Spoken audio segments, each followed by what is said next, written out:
Medical ভর্তি পরীক্ষায় জাতীয় মেধা তালিকায় প্রথম স্থান অধিকার করেছেন খুলনার ডুমুরিয়া উপজেলার মেয়ে সুমাইয়া মুসলিম মিম। ভর্তি পরীক্ষায় সুমাইয়া 92.5 নম্বর পেয়েছেন। সব মিলিয়ে তার মোট প্রাপ্ত নম্বর 292.5। একজন ভালো চিকিৎসক হয়ে গরিব দুঃখী মানুষের পাশে দাঁড়িয়ে সেবা করতে চান তিনি। পাশাপাশি চিকিৎসকদের নিয়ে বাজে ধারণা বদলে দিতে চান মিম। খুলনার প্রতিনিধি SM মনিরুজ্জামানের তথ্যছবিতে শেফাউল করিম জানাচ্ছেন বিস্তারিত। গেল মঙ্গলবার দেশের মেডিকেল কলেজ 2021-22 শিক্ষাবর্ষের MBBS প্রথম বর্ষের ভর্তি পরীক্ষার ফল প্রকাশ করা হয়। এতে সর্বোচ্চ নম্বর পেয়ে প্রথম স্থান অর্জন করেছেন খুলনার মেয়ে সুমাইয়া মুসলিম মিম। ছোটবেলা থেকেই মিমের স্বপ্ন ছিল ইঞ্জিনিয়ার হওয়ার, তবে মায়ের প্রবল ইচ্ছার কারণে মেডিকেল কলেজের ভর্তি পরীক্ষার প্রস্তুতি নেন। ওই প্রস্তুতিতেই সাফল্য ধরা দিয়েছে তার। তিনি নিজেও কল্পনা করেননি দেশ সেরা হবেন। তো বেশি প্রত্যাশা আমার কখনোই ছিল না, তারপরে আল্লাহ আমাকে দিয়েছেন, সেজন্য অবশ্যই আলহামদুলিল্লাহ আলহামদুলিল্লাহ আলহামদুলিল্লাহ।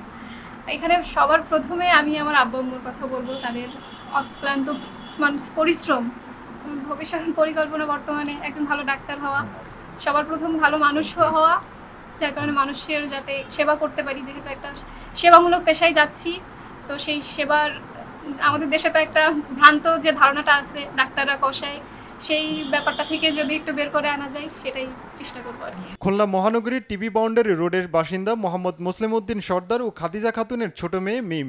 মেয়ের সাফল্যের জন্য তার মায়ের পরিশ্রম বেশি বলে উল্লেখ করেছেন মিমের বাবা মুসলিম উদ্দিন। সুমাইয়ের সাফল্যে তাদের স্বপ্ন পূরণ হয়েছে। ক্লাসে প্রথম থেকে ফার্স্ট হতো, সেই ক্লাস 5 এসে উপজেলায় ফার্স্ট হয়েছিল, 8 উপজেলায় ফার্স্ট হইল। তারপরে সে SSC-তেও বোর্ডে প্লেস করেছিল, গোল্ডেন এ প্লাস সহ নাম্বারের দিক দিয়ে তৃতীয় স্থান অধিকার করেছিল। SSC-তেও সে সুন্দর রেজাল্ট করেছে। এ সব কিছু তার শিক্ষক মণ্ডলী এবং বেশিরভাগ যে শ্রম দিয়েছে, আমি তার মাকেই এই শ্রমের দাবিদার মনে করি। আমার মেয়েটা ছোটবেলা থেকেই এমনি অনেক ভালো। সে নিজেই ক্লাস 4 পর্যন্ত সে নিজেই করছে, কখনো তাকে পড়াতে হয়নি, সে নিজেরটা নিজেই করতো। শুধু আমাকে এসে বলতাম, তুমি একটু আমার পড়াটা একটু ধরো, যদি না আমি ব্যস্ততার কারণে যদি না ধরতে পারতাম, বলতো আমার পিছন পিছন ঘুরতো, তুমি একটু দেখে দাও না, একটু দেখে দাও না। এখান থেকে আল্লাহকে আমি সেই বৃহস্পতিবার থেকে আল্লাহর কাছে আমি অনেক কান্নাকাটি করছি। আল্লাহ আমার ডাক শুনছে, সর্বোপরি আল্লাহকে ডাকলে আল্লাহ ডাক শোনে। আল্লাহ আমার ডাক শুনছে, আমি অনেক খুশি। সুমাইয়া পঞ্চম শ্রেণীর পরীক্ষায় উপজেলায় প্রথম, JSC-তে উপজেলায় প্রথম হয়েছিলেন। SSC ও HSC-তে পেয়েছেন সব বিষয়ে GPA 5। শেফাউল করিম, RTV।